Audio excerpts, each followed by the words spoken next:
ইরানে যুক্তরাষ্ট্র ও ইসরায়েলের যুদ্ধের ১ মাস পেরিয়ে যাওয়ার পর লড়াইটা এখন দর কষাকষির ক্ষমতার উপর নির্ভর করছে। ইরান হয়তো সরাসরি যুক্তরাষ্ট্র বা ইসরায়েলকে হারাতে পারবে না, তবে জ্বালানি রপ্তানির প্রাণকেন্দ্র হরমুজ প্রণালী বন্ধ করে দিয়ে তারা তুরুপের তাসটির চাল দিয়েছে। এদিকে আগামী ২ থেকে ৩ সপ্তাহের মধ্যে ইরানের বিরুদ্ধে তাদের সামরিক অভিযান শেষ করতে পারে এমন বার্তা দিয়ে রেখেছেন মার্কিন প্রেসিডেন্ট ডোনাল্ড ট্রাম্প। বিকাশ পেমেন্টে ১০,০০০ টাকার বেশি অফার, শপিং চলছে তো। মঙ্গলবার হোয়াইট হাউসের ওভাল অফিসে সাংবাদিকদের তিনি বলেন, আমরা খুব শীঘ্রই সেখান থেকে চলে আসব।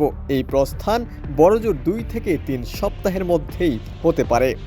এই ঘোষণা যুদ্ধের সমাপ্তি নিয়ে এখন পর্যন্ত দেওয়া ট্রাম্পের সবচেয়ে স্পষ্ট ইঙ্গিত। তিনি দাবি করেন যুক্তরাষ্ট্র এই সংঘাতে তার লক্ষ্য প্রায় অর্জন করে ফেলেছে। হরমুজ প্রণালী নিয়ে প্রশ্নের জবাবে ট্রাম্প বলেন, যুক্তরাষ্ট্র সরে গেলে এই গুরুত্বপূর্ণ নৌপথ স্বয়ংক্রিয়ভাবেই খুলে যাবে। এদিকে যুদ্ধবিরতি নয়, বরং যুদ্ধের পূর্ণাঙ্গ সমাপ্তি চায় ইরান, এমন স্পষ্ট বার্তা দিয়েছেন দেশটির পররাষ্ট্রমন্ত্রী আব্বাস আরাকচি।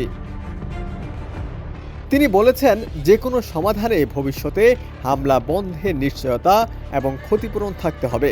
একই সঙ্গে যুক্তরাষ্ট্রের সঙ্গে কোনো আনুষ্ঠানিক আলোচনা চলছে না বলেও জোর দিয়ে জানিয়েছেন তিনি। ওমর ফারুক, ডেস্ক রিপোর্ট, সমকাল।